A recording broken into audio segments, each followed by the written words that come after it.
Good evening and welcome to blackdoctor.org. I am your host, Ask Dr. Renee, and today I have a co-host because I'm also going to be a panelist. So my co-host today is Eden Wilson, also known as Lemon Nerdy, also known as Chicago's amazing teen, Miss Chicago's amazing teen. Did I get that right? Miss Chicago's outstanding teen. Outstanding teen. See, amazing, outstanding. She's all of that. And we have my friend Andrea Polk, who is a fellow food allergy thriver as myself. And so we're going to have a great conversation. We are starting Allergy Appreciation Month. So October is Allergy Appreciation Month.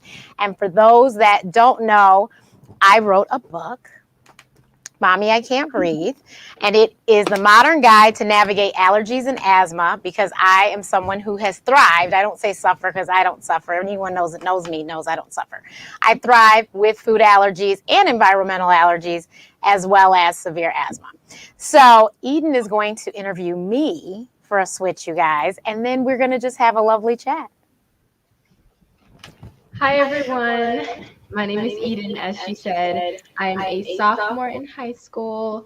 I am, as she said, Miss Chicago's outstanding teen, and I have my own YouTube channel, Lemon Nerdy. So everyone make sure that you go subscribe to my YouTube channel, Lemon Nerdy. I have Dr. Renee's book here. I've got my little tabs. I've been reading it, and I'm so excited to ask you some of these questions. And I know, Miss Andrea, you also have allergies, so I want to get both of your opinions on these different things. So the first question is just for Dr. Renee. What was your inspiration for this book? What was your writing process like, and how do you feel now that it's published? So the inspiration was that I have recognized in recent years that more than just a few people are allergic to foods. When I was growing up, I was always the only one. I was the only one in my class, let alone the whole school. I was the only one in the entire family. I was always the only one. Whereas now it's almost common that you have 2 or 3 kids, and now you have daycares that are completely nut free, and now you have all these foods that cater to the top 8 allergies and recipes and stuff. So none of that was out in 1976 when I was born. So I am a proud 45-year-old woman. And so that was my thing, was that I recognized that and was like, we need to do something about that. That is horrible. And I needed to let parents know, because a lot of parents, if you didn't have allergies growing up and your kid has allergies, you could imagine you'd be terrified. Andrea has a daughter, but I know that if her daughter was allergic to anything, she'd be fine because once you've lived with it, you can easily handle it. But if you're a parent that has never dealt with them and all of a sudden your little one has them, you are petrified. So I wanted parents to know that their kids can live really great, productive lives, which is what we're talking about today, managing your life with allergies. So, we travel. All 3 of us travel. We travel globally. We eat lots of different places, not just at home. So I wanted people to understand that. So that's why I wrote the book. I was like, if I can help parents to understand that their children are going to be okay, and just because they can't have and everyone else can, it doesn't mean that they have to be the outsider at school, because I was not the outsider. I didn't sit in a separate lunchroom or anything like that, or a separate table. So that was why. My process was hurry up and get the book done. So, honestly, it seemed like at night is when I would be able to get a whole bunch of words. And so at night, a lot of times I was in bed typing frantically.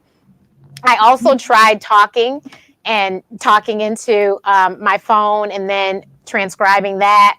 So I tried a couple things, and, deadlines were creeping. And so that's why I was able to hurry up and get it done, because I tell everyone, yes, I have written columns for, Madame Noir and Black and Married Kids and all these other places, but I play a writer. I'm not really one.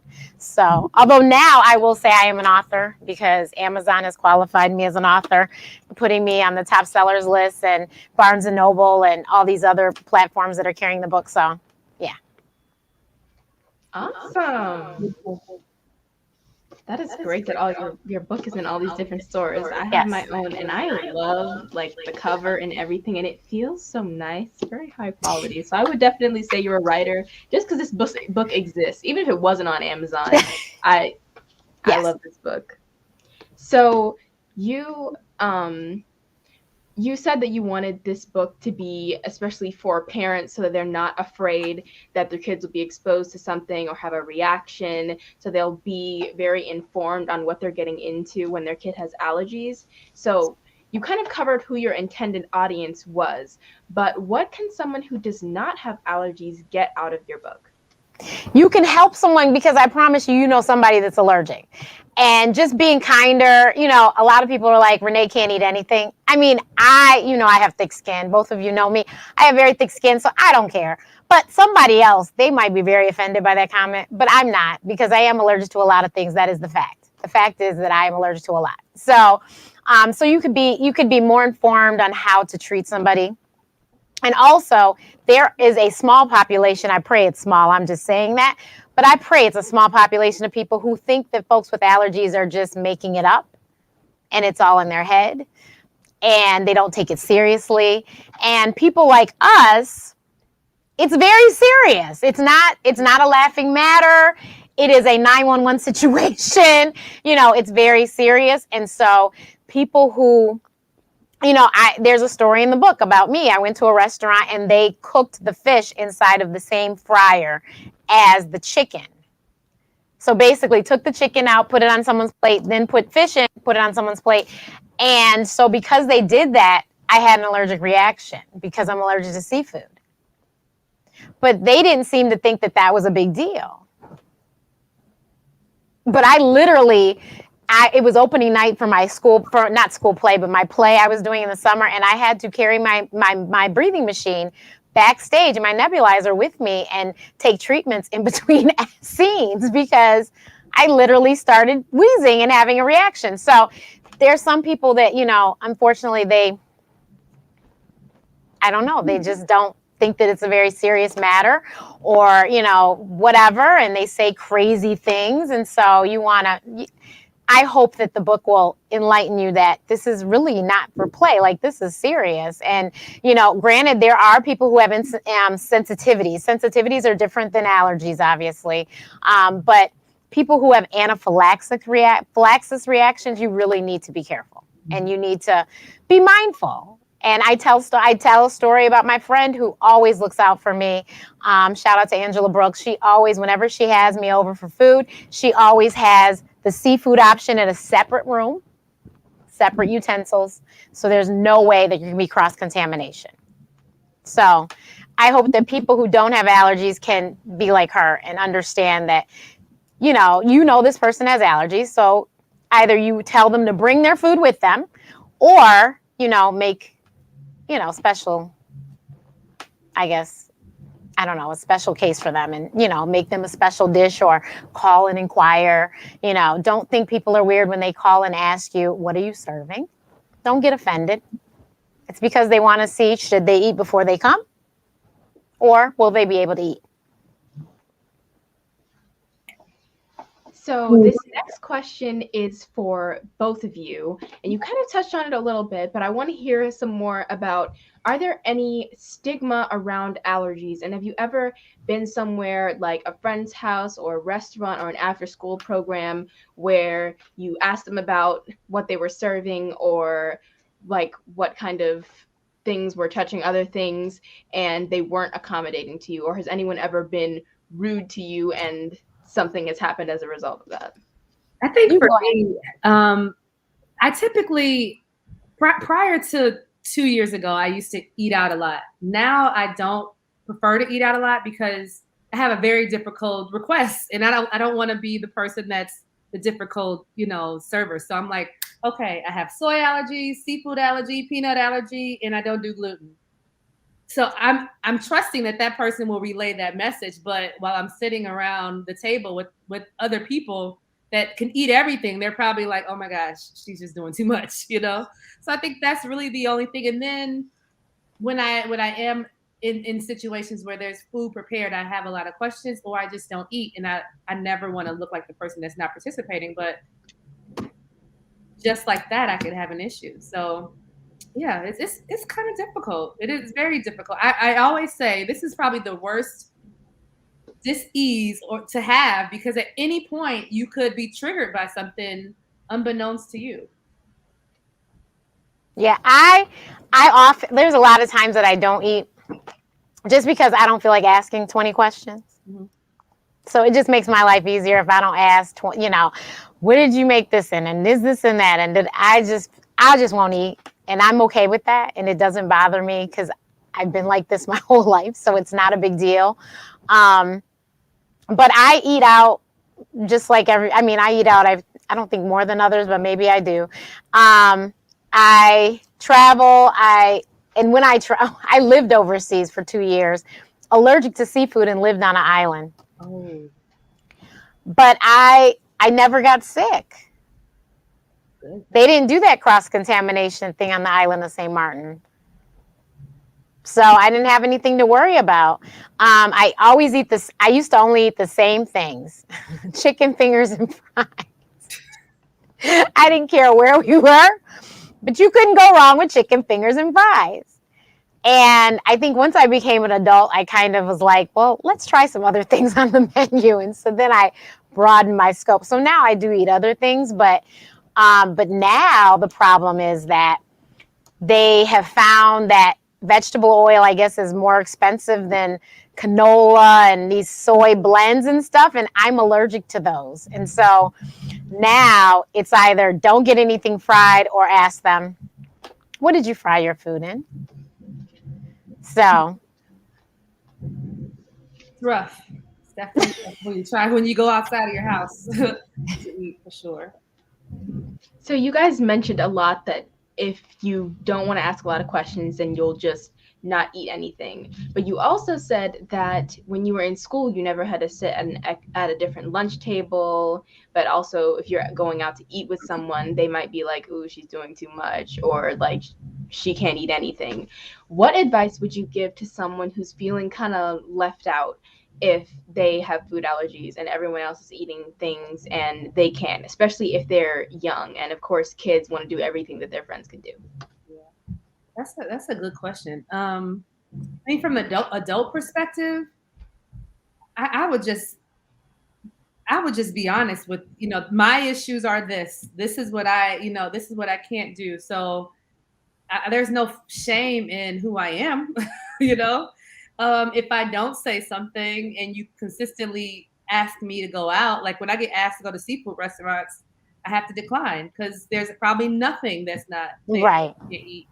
So I would just say be yourself, and everybody's makeup is different.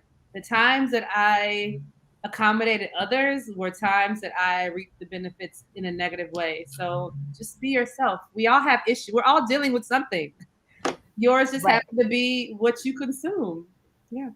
So I think parents, if you start really because I was born this way, my mother instilled in me very young that I was allergic to these things and these things are going to make you sick. And so I expressed that to my friends so that they knew. So those that were my friends, I went to the friends' parties, I went to the sleepovers, I did all of that stuff. But their parents knew, and they knew that this is what I can and cannot eat. The other thing is my mom, who is an excellent gourmet chef, my mother would cook whatever and pack it up and take, and that's what I would take with me. So if it was a birthday party, it might be a cupcake so that I can have cake and ice cream and they have cake and ice cream. And I might not be able to have the ice cream, but at least I could have the cupcake. In the beginning, I couldn't have regular ice cream. Now I can have regular ice cream. But, and she had little ice cream cups she told me. And I think it was goat's milk because at the time I couldn't have dairy milk. Mm-hmm. So yeah, I think that's the thing is you just tell your kid and you get them to understand you do not want to get sick. Mm-hmm. And you need to explain to your friends that this will make you sick. We know Halloween is coming up and all the kids want to go get candy. First of all, you have to check the candy to make sure nobody's trying to kill your child if they are not allergic to a thing. Mm-hmm.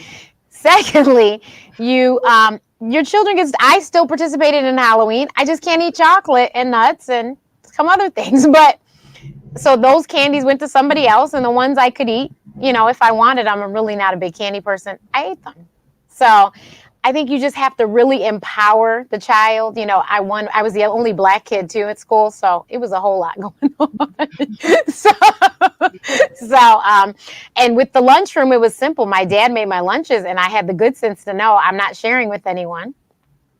I'm just gonna, how they would share, and I knew not to participate because I knew that I had to eat what I could eat, and it was in my lunchbox what I could eat. So that's how I went through lunch. And then, we had a calendar that told us what was being served. So if I wanted to buy lunch, my parents gave me money, and they knew that meal I was able to eat and I wasn't going to get sick or whatever. So that's how I was able to, eat in the lunchroom and just be like everyone else. Like I said, I just didn't swap. And that's because really, I don't think anyone really wanted what was in mine, except for maybe my Twinkie. I was really big on Twinkies back then. Yeah.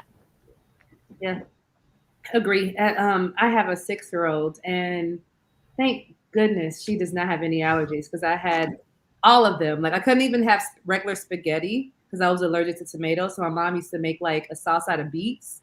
So she's fairly easy, but just because she's not showing those symptoms doesn't mean that it doesn't affect her body. But I don't cook with anything or have anything that's an allergen for me in the house. But I empower her. I tell her. So, for example, gluten. We don't eat gluten in the house.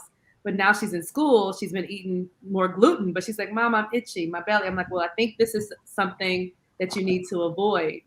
And you have to tell them anytime they give that to you on your plate, you set it aside. So I empower her, because that's something she has to deal with for the rest of her life. And I teach her not to try to fit in anyway. So, And Yeah. Go ahead.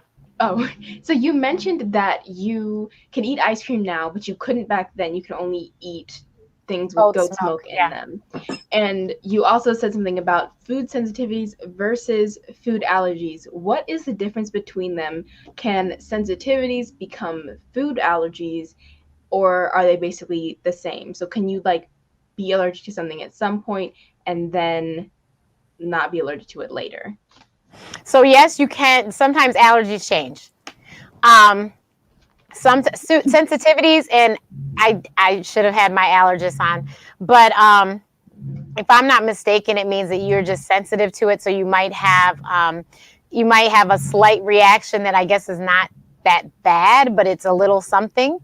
And so I know that some people, that's how it starts, and the next thing you know, they are full blown allergic to something. So mine didn't start that way. I just was always very sickly when I was eating oatmeal, and then we figured out, very early on, like I said, less than a year old, they figured out, she's allergic to this, this, this, and this, and this, and this, and this. But yeah, allergies change. They, like I said, the dairy thing was the one thing that I now can have. I will say I don't drink milk, though. I drink oat milk. But I'll eat regular ice cream every blue moon. But I really do like some of these oat ice creams and coconut milk ice creams that they have out. But yeah. Yeah, I also love coconut ice cream and kind of like alternative ice creams. There's one coconut ice cream that I make myself. I use coconut milk, almond milk, and just sugar and coconut flavoring, like coconut extract, and it is so good. I gotta send you the recipe. It's delicious. You put it in like a ice cream maker?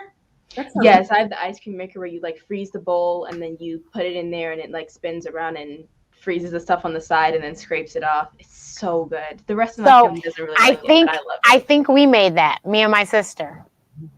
I think we did. So I have a project that's coming out. It was good. I'm not that big on coconut that strong. So if we had put something else with the coconut milk, then maybe I would have really liked it. But I need my coconut to be very faint. So on top of my allergies, I'm picky, which is just horrible. Everyone's like, Renee, you can't eat anything. I was like, I know, because I'm like, well, I don't eat that, and I don't want that, but I'm allergic to that. You know what I think though, because I said this. I said it last year when someone said, "Oh, you can't eat anything." I think having a food allergy makes you more health conscious and make you more conscious on what you put in your body. So although allergy is, it can be debilitating at times, I would almost say those that do have food allergies are typically the healthiest eaters. Okay, Yeah, so That I think that'd be great, but I just recently started looking like this. Oh, but you got it. Now you're fine, girl. You're fine. No. So didn't I just tell you I always ate fried chicken fingers and fries? Very, very good point. But not anymore. The past you did. Right. Yeah. There was no vegetable to be found in that. But someone just said the other day, and they didn't realize I don't eat salad. I used to be allergic to raw vegetables, and so that's the only one that I can swallow without being totally disgusted is cucumbers. And I like cucumbers. I like the taste of them. I like cucumbers, but no other raw vegetable can I get past my teeth. Wow. Not even baby carrots. I tried baby carrots because I liked the way they sounded. They sound the way they sound. That crunch. It just. So if you steam them, it's good. It has to be. I have to have some heat. Okay, well that's good then. And even steam, I really like my stuff to not be so raw feeling to me. Like soggy vegetables.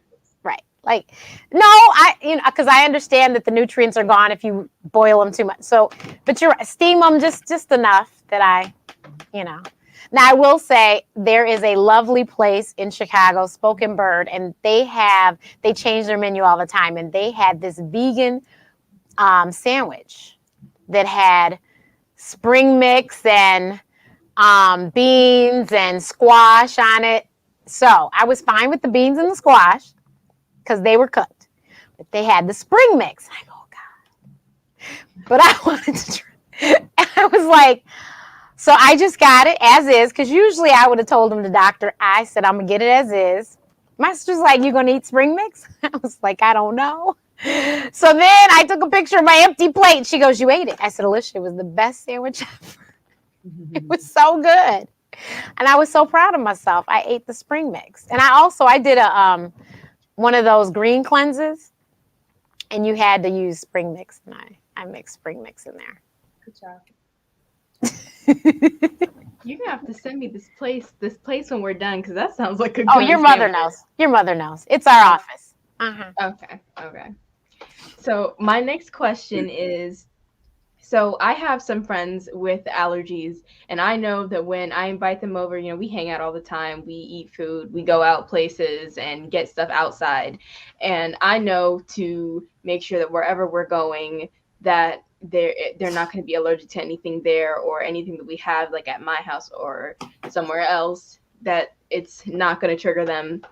But what tips do you have for people who have friends with allergies or family to make safe and accommodating spaces for their friends and family?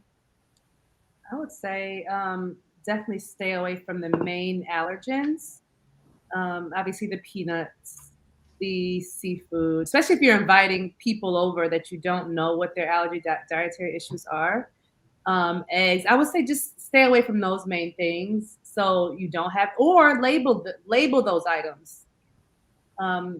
So yeah, if you're going to invite people over, I think you should definitely either let people know, or just leave those out. Yeah, definitely. Labeling is really big. I've gotten sick because there was something in it and I didn't realize it was in it. And and to this day, I don't know if it was chocolate or nuts in one of them.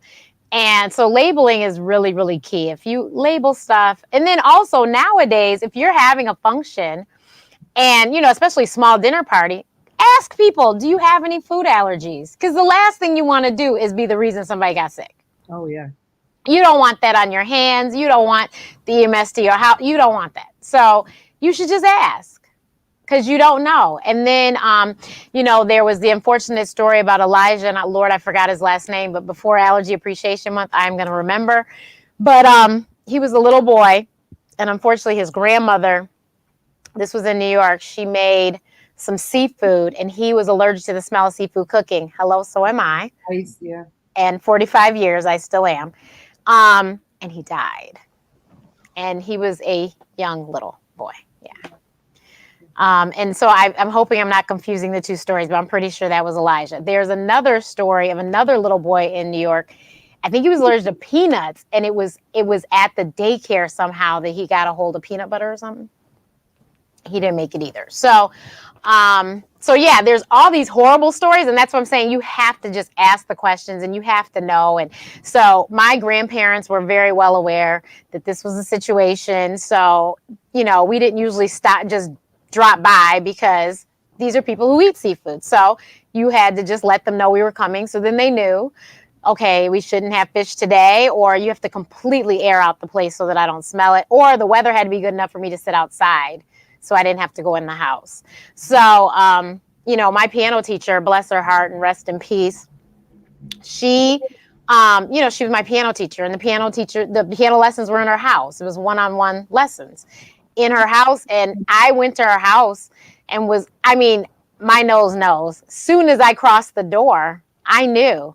And I told her, I can't come today. Alicia can, but I can't. And this was before cell phones. So we had to wait for my dad to get home, for my mother to send him back to come get me, because I couldn't. So I sat on the porch and waited for him, because I knew. I was like, you just made fish.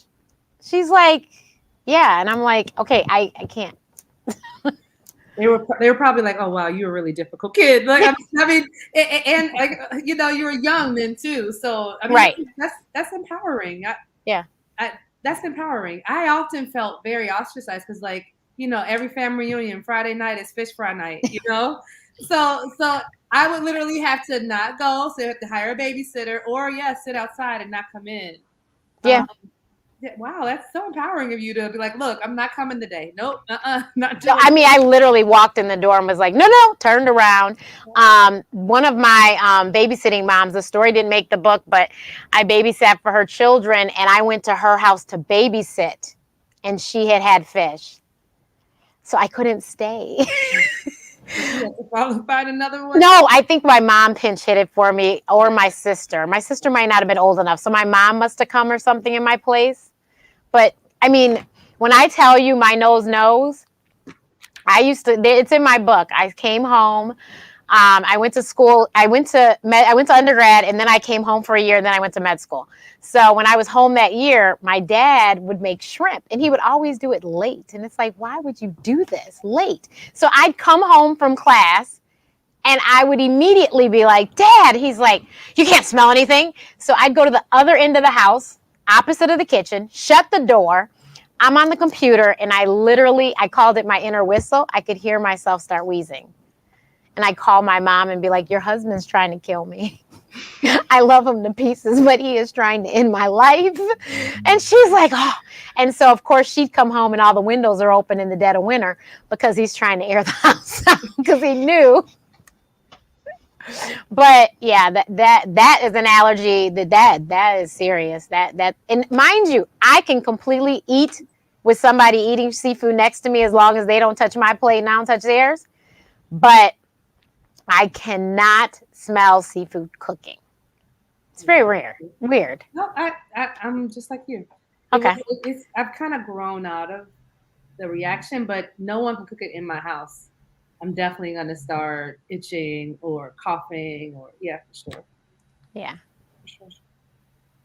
So that's this a pill for allergies. Like, I think that's the one thing, like, that if you have, there's no. I mean, what is the cure for allergies? So there are people that do this OIT, oral immunotherapy. Huh? I guess, you can't teach an old dog new tricks. I've been this long without these foods that I'm okay. I have no problem. I would literally take whatever test, because I feel like once your allergies change, as mine was really bad when I was younger. I faded out of them, and now they're really, really bad now that I'm 40.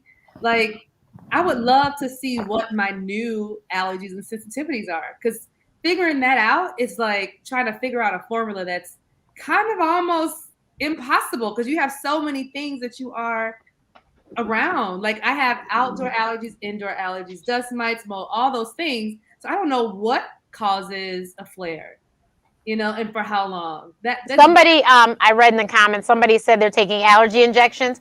So I took allergy shots as a young girl, probably Ava's age, like around 6, 7, 8. Mhm.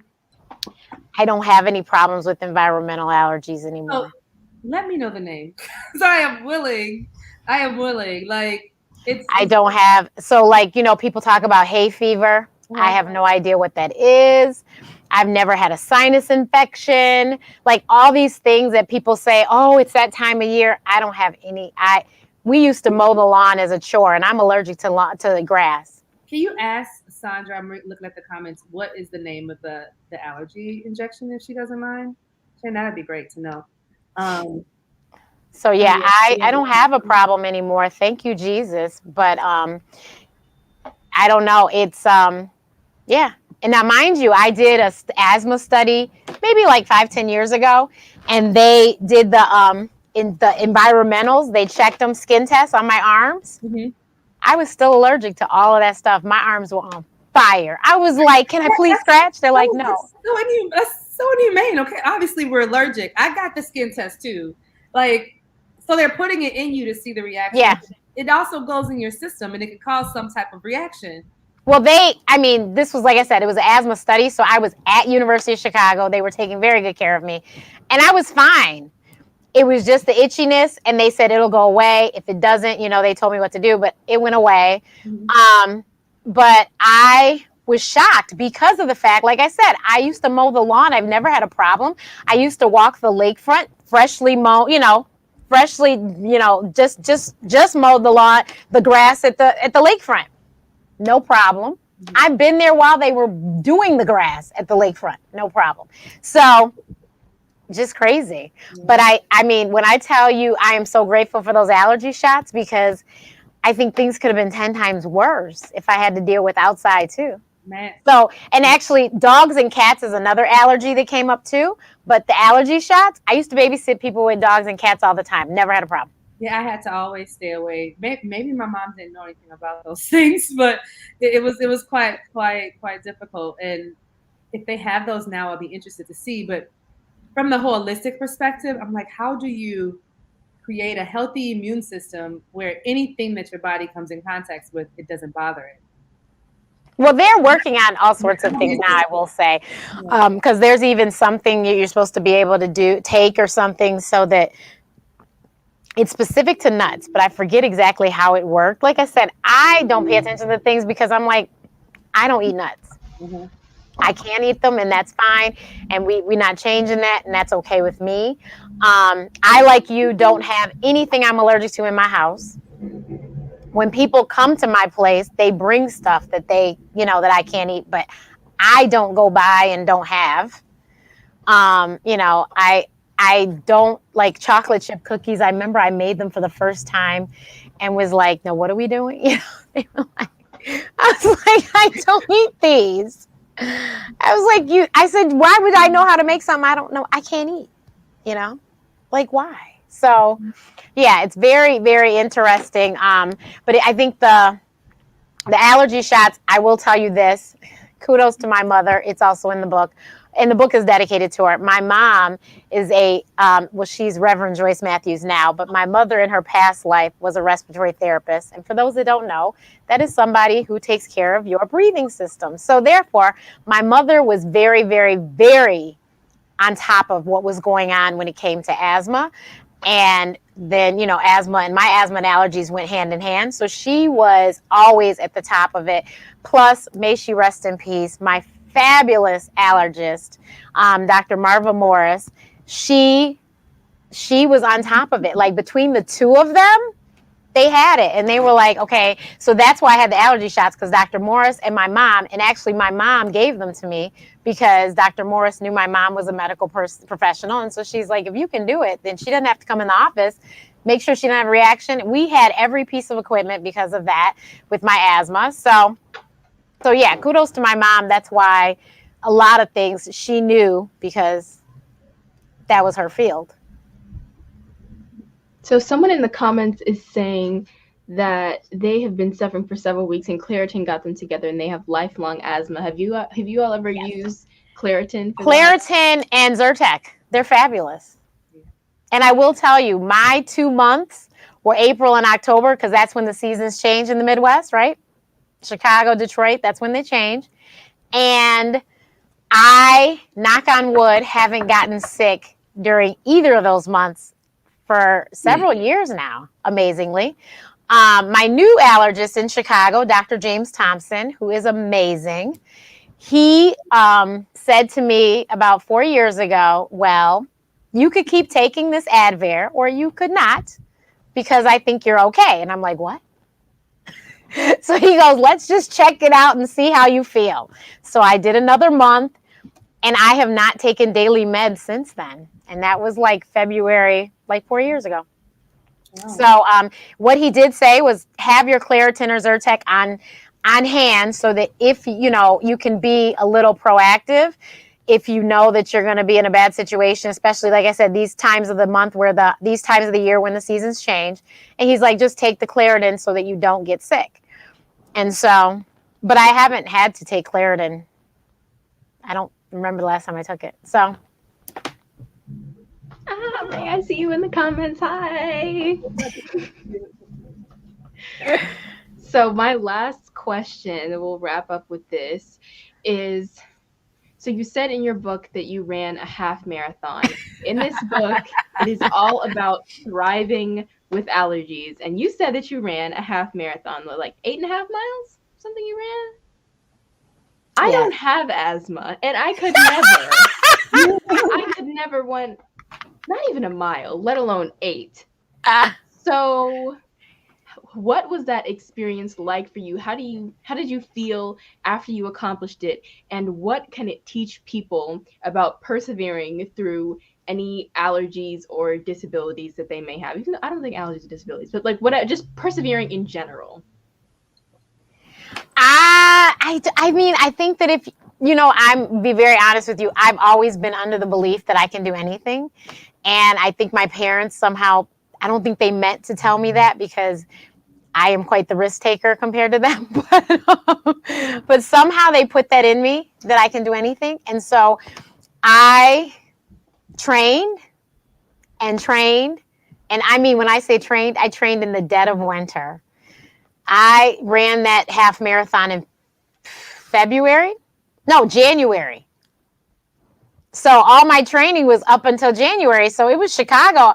I figured out, and mind you, I'm allergic to the cold air because of my asthma, of course, too. So the cold air can send me into an asthma attack like that. But I figured out that 31 degrees is the lowest that I can go for running outside. And after that, it's just a wrap. If it's any colder than that, I can't do it. But 31, I would run outside. And against the lakefront, it's colder by the water, for those that don't know, to live by water. So I would run on the lakefront. So I feel like if there's something to be done, if I just work hard at it, I can get it done. Now, had I known about these pacers that were going to pace me through the race, I would have made that race all the way half marathon, which is 13.1 miles. But the pacers got me, and so I only completed 8.5. My mother's like, only? Renee, you've never run that far. I was like, oh, I guess you're right. So, and I was very glad they gave me a medal still, too, because it was the Disney half marathon. So I have a lovely, I think it's a Donald Duck. Yeah, I think it's Donald Duck, my medal. And so I was very happy, because I was going to be very upset if I didn't get a medal. But I got a medal. And so I don't believe I'll be doing this again, because I just didn't enjoy the experience. The reason I did it was because I am the best big sister on the planet. My sister will tell you. And she ran it by herself the year before. And I said, well, you shouldn't have to go by yourself. So I was supposed to do a walk. and my stupid butt let the walk sell out. And so then I was like, oh my God, I have to do the run. So I trained. I did 2 5Ks, 2 10Ks, and then the half. And so I did the first 5K on 9/11 in Montrose Harbor. It's called the Lung Run, coincidentally. And it was in Montrose Harbor, and it rained like cats and dogs the entire race. Yes, it was 5K, but pouring rain, could not see out of my glasses. Horrible.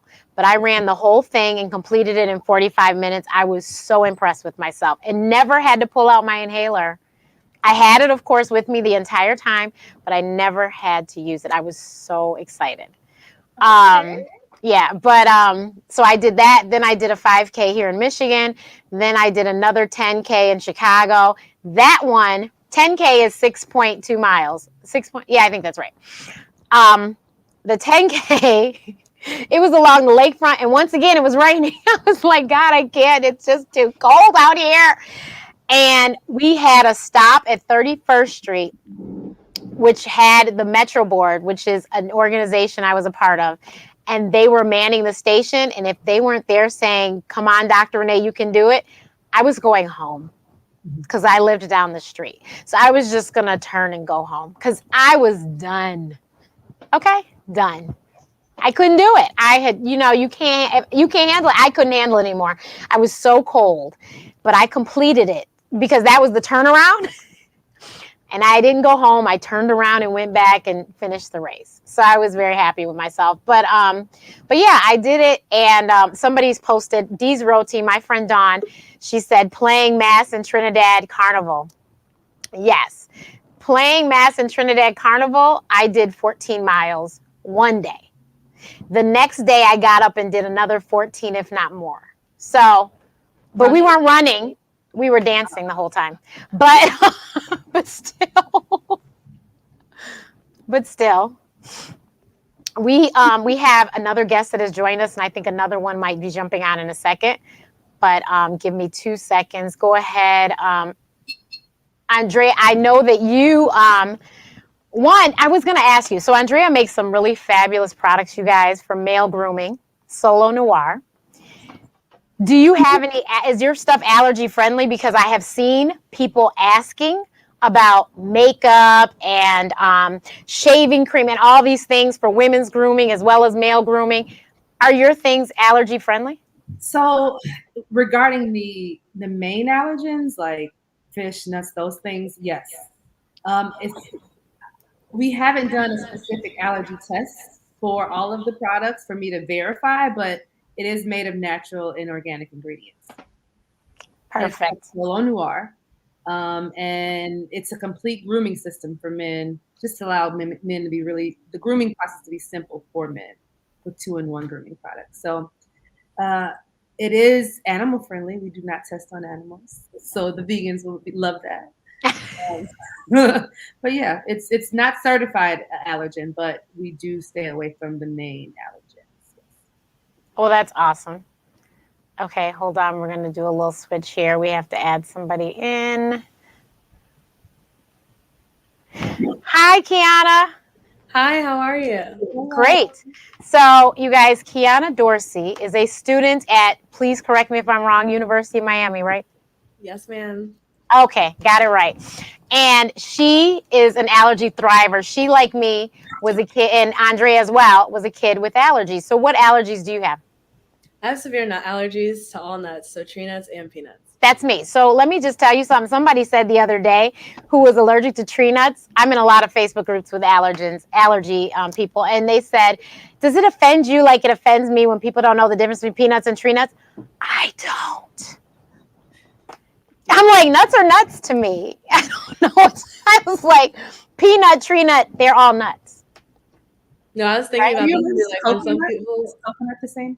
So coconut, it's something about it's something with the growing process, I guess, that makes these tree nuts and peanuts different from coconut. Because coconut I've never been allergic to. But let me tell you, I always wanted to do the peanuts that you do this. Is that pistachio that they open up like that? I wanted. peat, I think. I was doing pistachios prior, but I cut those out too. So I always wanted to do that because, I was a kid and it looked cool. Yeah. So I understand. So Kiana, please tell us, how was growing up? Because I'm sure there was not a whole ton of kids with nut allergies. How was it for you? Growing up, it was definitely hard. I feel like it was a lot of, I guess, exclusion and feeling different. Because, parents didn't want to deal with the severity of my allergy. So like inviting me to a birthday party was almost like a liability issue.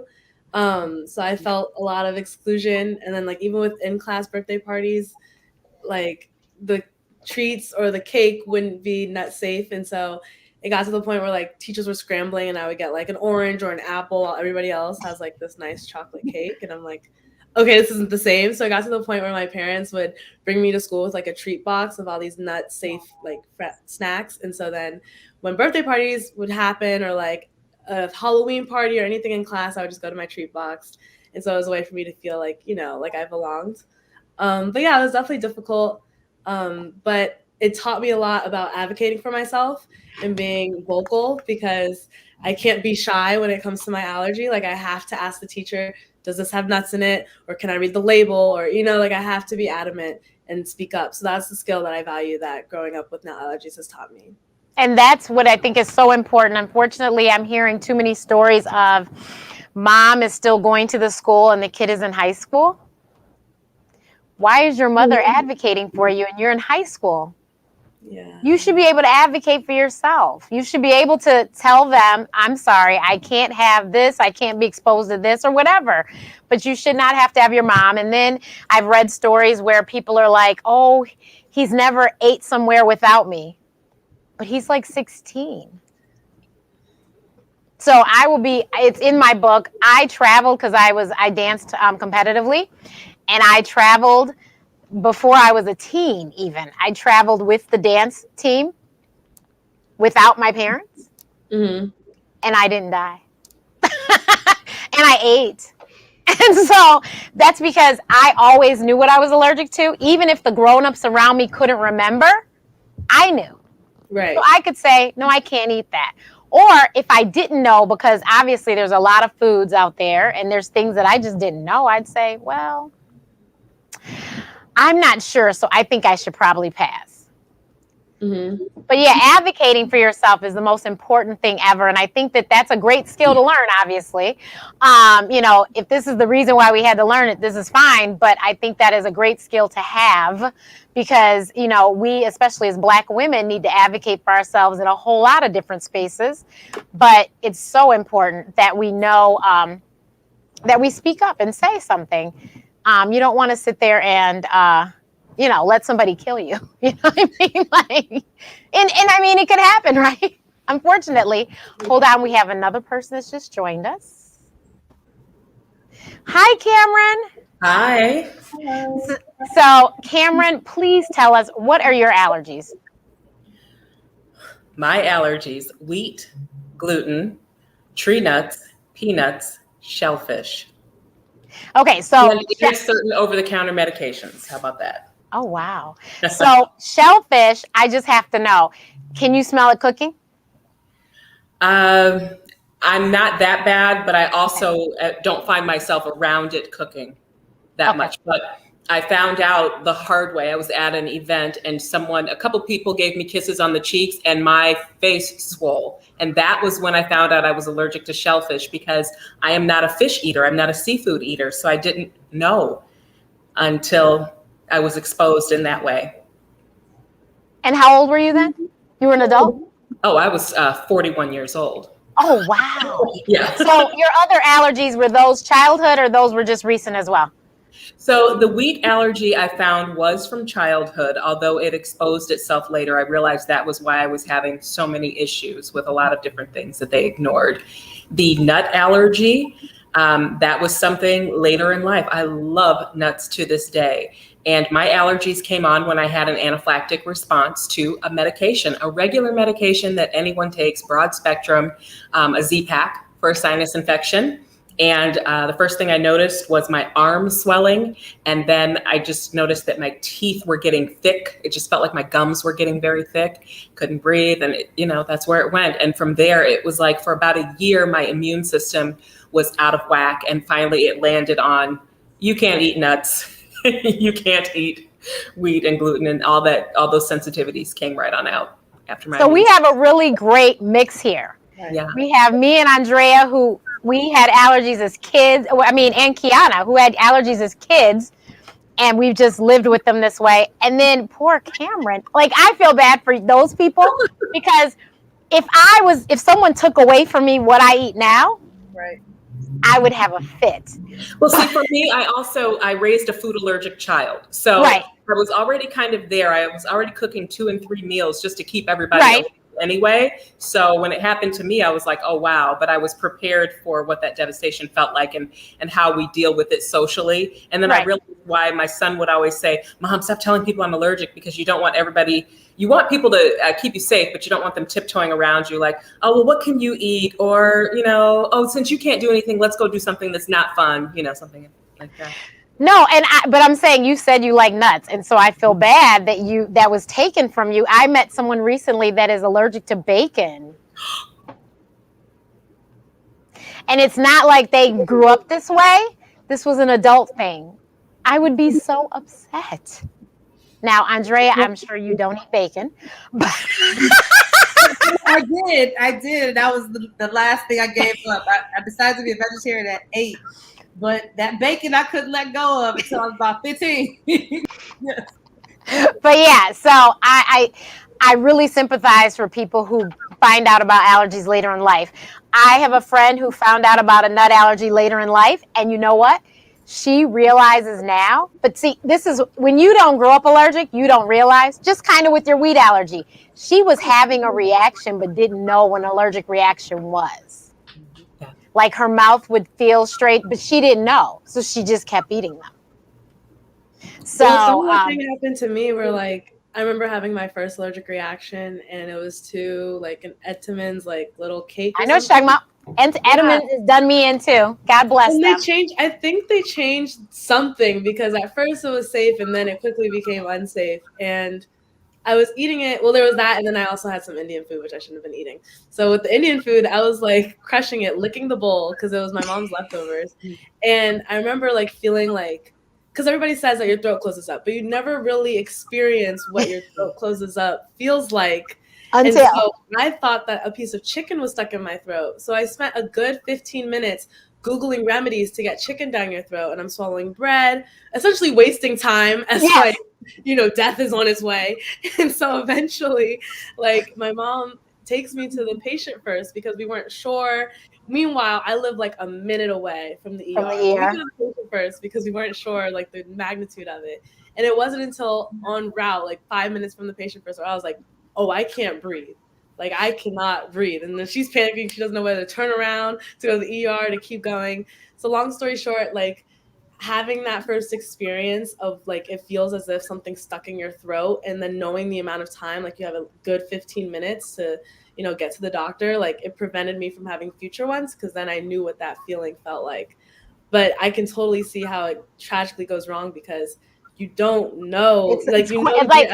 Everyone, it depends, because some people's 15 minutes. I don't have 15 minutes. My stuff happens like this. I had some Indian food, and all of a sudden, I couldn't swallow, and spit was just coming out of my mouth, and I was like, "Oh, my throat's closing. I have to go." And so yeah, some people don't have that window. I literally, it's 2 seconds, and I don't even have to eat a lot of the food. I ate a crumb before, and a crumb at Michigan State in the cafeteria darn near killed me. Somebody asked, if you're allergic, can I eat a nutter butter cookie and talk to you? Yes, you can, but you have to be a, somebody that doesn't spit when they talk, because that could cause a reaction. I cannot be airborne. So I'm one of those people where, like I said, that kiss on the cheek. Yeah. I'm the person, it's built into my TSA when I travel. I'm that person, as soon as I get on the plane, the stewardess says, attention, this is a nut-free flight. If you have snacks, blah, blah, blah, they've gone so far as to say, we're sorry if you've prepaid a meal, we can't have nuts on this flight because we're not going to be up in a tube in the sky and have this person fall out. And what's funny is they always think it's some little kid. And I sit there too, like, yeah, you darn kid. Right. And so I've had a situation where a guy next to me was like, oh, screw that. Some little kid is allergic to nuts. That's not going to stop me from eating my Snickers. And so I said, sir, it's actually me. And he's like, oh, no way, I'm sorry. But I have found that with masks on, I've been able to travel and people can eat all the nuts that they want to on the plane. So yay. Yeah. So my cousin has an airborne, and she had a big button that she wore because she worked at a hospital. If anyone knows, the nurses' stations, they usually snack on things, nuts being one of them. And so she had a huge button that she would wear. And I mean, when I say huge, like it was big, that she wore on her scrubs. So then they knew that you can't eat them in her presence. Thankfully, my only airborne is the smell of seafood cooking, but I can dine with people that are eating seafood. It's just, I can't cross-contaminate, you know. And I, like a fool, Andrea, went to Japanese for some networking event. In case you don't know, everyone, Japanese is a sushi restaurant. And so you walked into the fire. That's exactly what I did. I told you, I am a risk taker. And so I just kept my hands together the whole time we were there. I think we might have stayed about an hour. And then we left, and I vowed I would never do that to myself again because it was so, like, I'm never scared, but I was like kind of scared. Like, go ahead, sorry. No, go ahead. I have a interesting, very close call from allergies, being a little bit of a risk taker. I went to this restaurant on February 14th, 3 years ago, and I ordered. I was like, you know what? I'm gonna treat myself for Valentine's Day. I'm gonna order me a vegan steak, and I took a snack on it as I was in the car to pick up my daughter. She was 2 at the time, and I just realized something started to like happen. I was like, oh my gosh, okay. You know how you do your throat. I got my daughter in the back seat, and my body just quickly began to like have a reaction where I start to black out. I got weak. Mind you, I'm driving in the car. Nothing tells me to turn around and go to the ER because I'm just thinking to get home to my mama. You know, my mama knows best. So by the time I get there and I'm calling, I'm like, something's not right, blah, blah, blah. She had just had knee surgery. Calling, I get there. I can't even get out of the car. Like my body began to start to like give out. I'm crawling into the house. My aunt just happened to be right down the street and pulling after me. And she walked in, my mom was hopping. She was like, oh my gosh, I tried to throw up, you know, because naturally after you get it in, you want to get it out. And I could not even hulk it out. That's how it was really tight. So my aunt's like, no, take it to the ER. The ER is like, so that's probably like, by that time, it's probably like 30 minutes. The ER is like 7 minutes from the house. Now that ER is closed. And they put me in the wheelchair and, you know, they try to check you in, you know. My aunt's like, no, we're not checking her in. I'm opening the door. We're getting to the back. Literally, like when I was literally crawling to the bed and things are ripping off and all types of like stuff over the face. And it was just the most scariest like moment because it's like, damn, I was supposed to be, you know, now how did I get here? And it was just the most scariest moment. And then when they start putting all this stuff in you, you start to like shake and just because the body is trying to level itself out. That's insanely crazy. But since then, because my immune system was so low, because it literally damn near knocked me out, I think my allergies have gotten heightened. So I have way more allergies because they say once you have that first major reaction, every other reaction is more and more intense. So that reaction caused like a skin, like now it's all that stuff is pushing out of my skin. So that caused severe dermatitis. So allergies can lead to a lot of other things.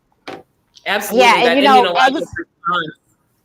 yes, and you know, eczema and allergies go hand in hand. And a lot of people don't realize that eczema, asthma, and allergies. And with eczema, sometimes it's really as simple as just eliminating certain foods from the diet. eczema goes away. So you really have to, pay attention to what you're giving the children and, and what makes them break out and when do they break out, because sometimes it's food with that eczema. Definitely. But Cameron, to the doctor with other things that were happening, and they were saying, well, ma'am, this isn't part of an allergic reaction. It's been 2 months. You're not still reacting from this medication. And they refused to listen to the fact, even with their knowledge, that other like immunologic responses continue to happen, where my body became sensitive to every little thing. Yeah. Oh yeah. Like yours did. Yeah.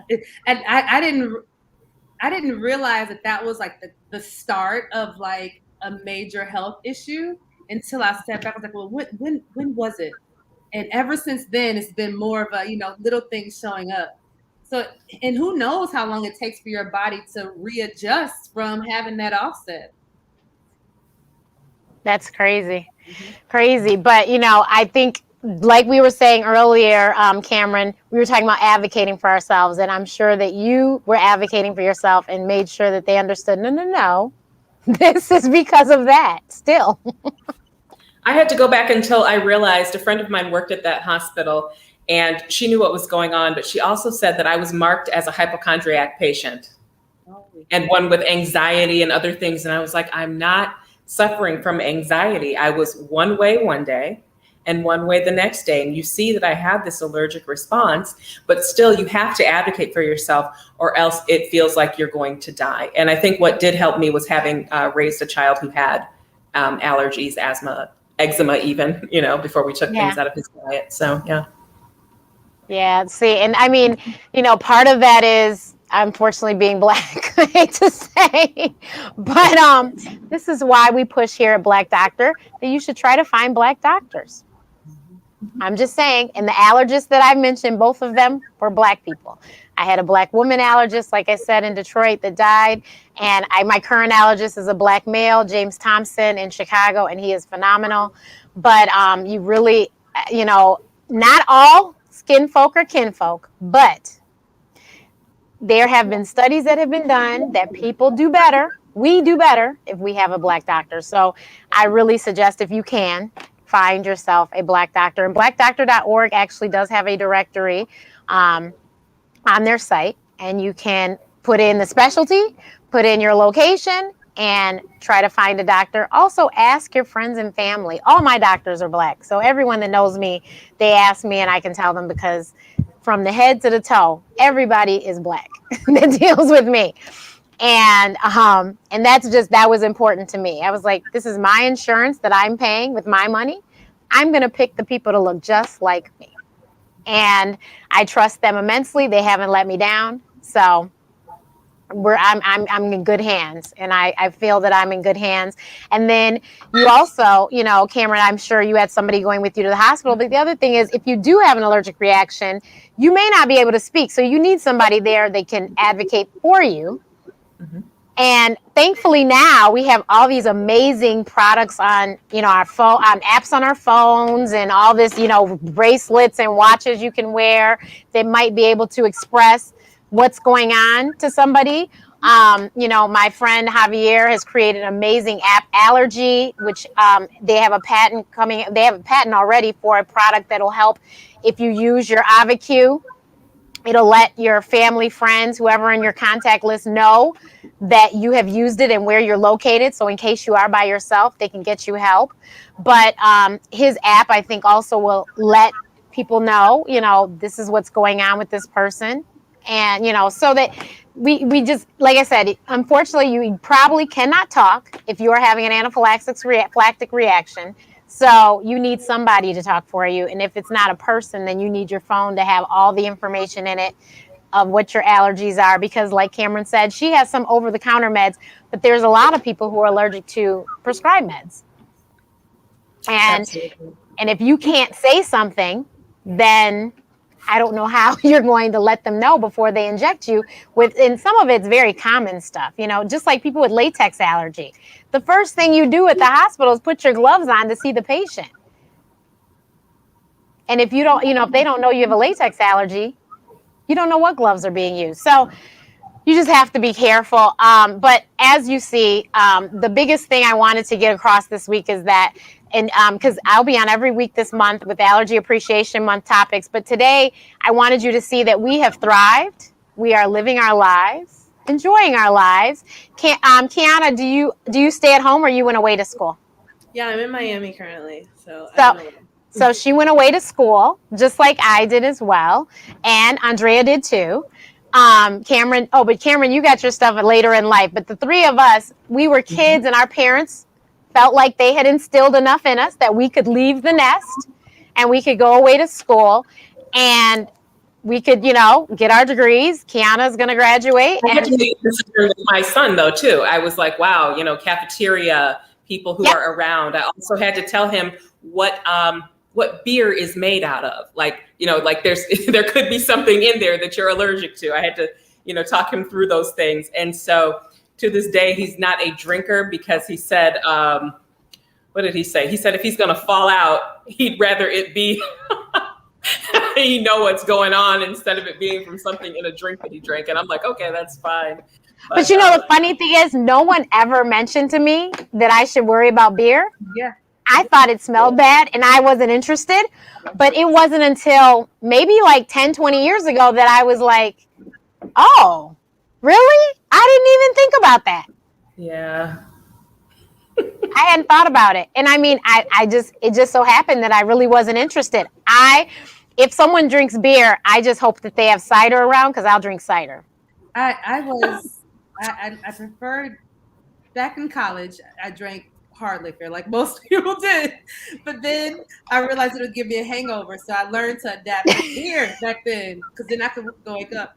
But in my adulthood, I went to wine and I did, but I'm not a drinker anyway. But the last few years I had preferred like craft beers over anything else. But now I cut that out. So it's because gluten is an allergy. So now it's like, well, I just drink lemon water. So I'm a lemon water at the party, girl. Exactly. It's like drinking a glass of wheat. Exactly. Yeah, and like I said, I just never had put the two together and was like, wow. But yeah, so I just want parents, that's why I wrote the book. I wanted parents to understand that their children can thrive and will be able to leave the nest and survive, as long as you have to put empower them with the information so that they know exactly what they're allergic to. They know what happens if they have something they're allergic to. They know how to use their auto injector, whether it be an EpiPen or Avacute. They know how to use it. They know what to do after they've used it, because you do need to call 911. And so it's just important that you really empower the child so that they can advocate for themselves when you are not there, because you will not always be there.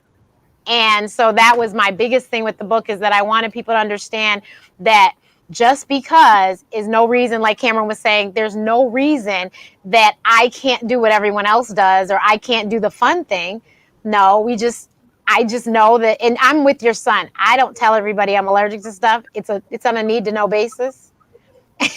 So if I feel like I'm about to walk into fire, I will say something. But if we are not going to be eating or anything, and no need to say anything, Right.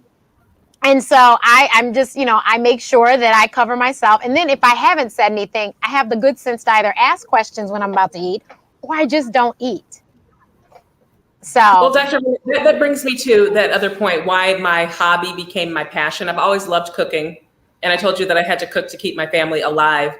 But I've always loved cooking. And then there was a need. And that's when I became a gluten-free home baker or home chef and began giving tips to other people, began entering competitions, started just cooking on my Instagram constantly. Because what I did find was that food substitutes, all the things that you had to go and eat if you were allergic to something. My son was eggs, sesame, tree nuts, all sorts of things. And my stepson was soy and red dye.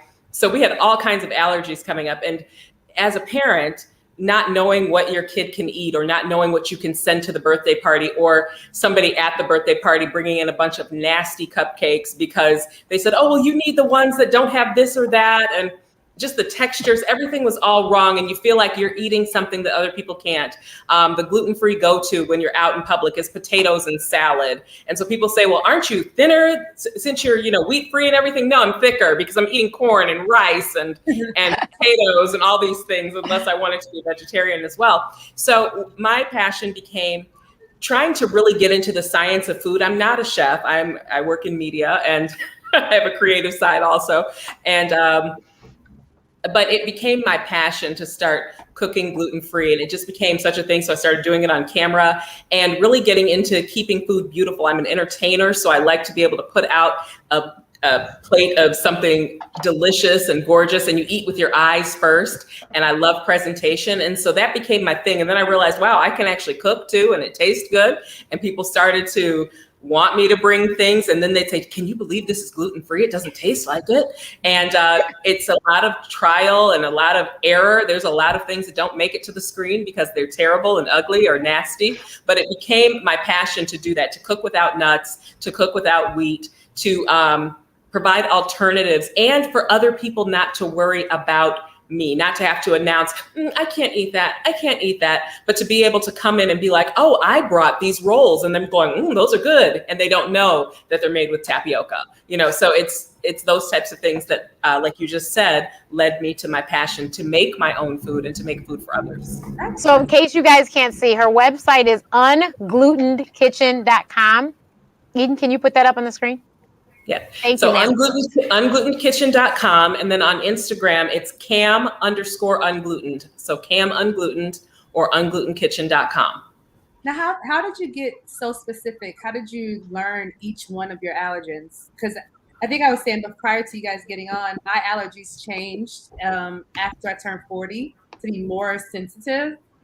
But it's like trial and error, but I'm not sure if I'm doing the trial right, So how did you get so specific where you were able to narrow it down to, red dye number 5 and all those things? Well, because mine happened much like hers did, where it was like, oh, you're having a reaction. Right. This is no joke. Like, you are literally having a reaction, to the point that I've made housing decisions based on how close the hospital is. Other things have been triggered by my allergies, like my appendix. Oh, you were talking about, I had a husband at one point, and then we divorced. And so I had him there when the things first jumped off. But when I moved to Chicago, I didn't have anyone there. I went on Facebook and had my doorman on there, like, I think I'm having a reaction upstairs. And it happened to be that my appendix was bursting, but it had to do with something that I ate that had wheat and some other things in it. So I had these big, dramatic responses. I was cooking for someone and cooking with actual peanut butter and nuts. And I was in the middle of doing it and my nose was tingly. And then all of a sudden I couldn't breathe. And I'm like, I'm allergic to nuts. And one day, a lady who was at my coffee place, she decided to make me a really cool specialty coffee because she knew I loved beautiful things. And she put all this almond milk in it. And I'm walking around like, so I had those big reactions, unfortunately. And then the wheat reaction, the same thing happens over and over. And then I finally realized, oh, that's what it is. And it's a really long story to get into that response, what happens to me, but it takes about a week to recover from a gluten response for me. So it's very specific. Wow. So you did not do a specific test other than your own? I did the test. Knowing, or did you do an allergy test?